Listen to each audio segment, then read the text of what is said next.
Student, इस video में आपको बताएंगे हम क्लास 9th का जो चैप्टर नंबर 6.1 है उसका पहला क्वेश्चन। ठीक है, यहाँ पर दिया गया है, एक आकृति आपको दी गई है और यहाँ पर कहा गया है रेखाएं ए बी और सी डी। ए बी और सी डी, यहाँ पर जो रेखा ये है ए बी और एक है सी डी। ठीक है, बिंदु ओ पर प्रतिच्छेद करती हैं, यानी कि ये जो पॉइंट है ओ पर यही कट करती है। ठीक है, आगे कहा गया है कोण ए ओ सी प्लस बी ओ ई बराबर 70 अंश। ठीक है, ये दिया गया है और उसके बाद दिया गया है बी ओ डी बराबर 40 अंश और आपसे पूछा क्या गया है प्रतिवर्ती सी ओ ई पूछा गया है और प्रतिवर्ती सी ओ ई बराबर क्वेश्चन मार्क। और इसको निकालने का जो तरीका है वो आपको क्या करना है, जब भी प्रतिवर्ती पूछा जाए जिस कोण का, आपको क्या करना है 360 से इस कोण को माइनस कर देना है, इतना ही करना होता है। तो सबसे पहले अब हमें क्या निकालना है, कोण सी ओ ई निकालना है। तो चलिए शुरू करते हैं। तो सबसे पहले यहां पर ये देखा जाए, रेखाएं कहा गया है ए बी और सी डी। इसका मतलब क्या है, ये दोनों क्या है, सीधी रेखाएं हैं। ठीक है, इस तरीके से ये जो रेखाएं हैं ये सीधी रेखा है। अगर यहां से यहां तक देखा जाए तो यहां से यहां तक का पूरा कोण जो होगा वो कितना अंश होगा, यहाँ पर 180 अंश होगा पूरा यहां से यहां तक। ठीक है, क्योंकि रेखा पर एक तरफ जो बनता है 180 और इस तरफ भी 180 बनता है।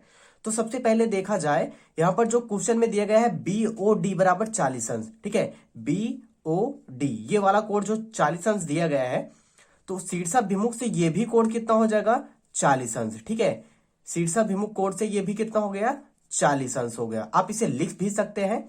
चलिए, उसके बाद यहां पर इन दोनों कोणों का योगफल, कोण ए ओ सी और बी ओ ई। ठीक है, इसको हम नाम दे देते हैं 1 और इसको कोण 2। ठीक है, समझने के लिए आपको। तो इन दोनों का योगफल कितना है, 70 अंश है, यानी कि 1 प्लस 2 बराबर कितना है, 70 अंश है। तो यहां से कोण 2 का मान निकालना चाहें तो निकाल सकते हैं। तो यहां पर हम लिख देते हैं कोण 1 प्लस कोण 2 बराबर कितना दिया गया है, 70 अंश हमें दिया गया है। और अभी हमने कोण 1 का मान निकाला किस नियम से, शीर्षाभिमुख कोण से। ठीक है, तो इसका मान कितना है, 40 अंश है। तो यहां पर 1 के स्थान पे हम क्या रखेंगे, 40 अंश। 40 प्लस कोण 2 बराबर 70 अंश और कोण 2 का मान निकालेंगे 70 और ये प्लस में है 40 उस तरफ जाएगा तो माइनस का 40 पक्षांतर करके। ठीक है, तो कोण 2 का मान कितना आ गया, ये यहां पर यहाँ पर ये 40 घटाना था तो 40 यहां से घटाएंगे तो यहां पर कितना आ गई, ये 30 अंश। ठीक है, कोण 2 बराबर कितना आ गया, 30 अंश आ गया। अब कोण 2 जो 30 अंश आया है, अब हमें ये कोण निकालना है। ठीक है, इसको हम कोण दे देते हैं 3। ठीक है, ये पूरा कोण कितना है यहां से यहां तक, सी ओ ई, हमें यही पता करना है। ठीक है, अगर ये पता हो गया तो हम यहां से घटा सकते हैं तो हमारा आंसर आ जाएगा। तो यहां से ये देखा जाए ए ओ बी एक क्या है, सरल रेखा है। ठीक है, तो यहां पर वही लिखेंगे हम, ए ओ बी एक सरल रेखा है, सरल रेखा है। अतः अतः इन सभी कोणों का, कोण 1 प्लस कोण 3 प्लस कोण 2, इन तीनों को जोड़ेंगे कितना आएगा, 180 अंश का कोण बनेगा। तो कोण 1 प्लस कोण 2 प्लस कोण 3 बराबर कितना होगा, 180 अंश। कोण 1 हमने पहले ही निकाल लिया है 40 अंश, तो यहां पर 40 लिखेंगे। और कोण 2 अभी हमने निकाला 30 अंश, तो यहां पर रखेंगे 30 अंश। और कोण 3 हमें पता करना है तो कोण 3 को सेम ही रखेंगे, 180 अंश इधर। आगे 40 30 हो गया, ये 70। ठीक है, 70 प्लस कोण 3 बराबर 180 अंश।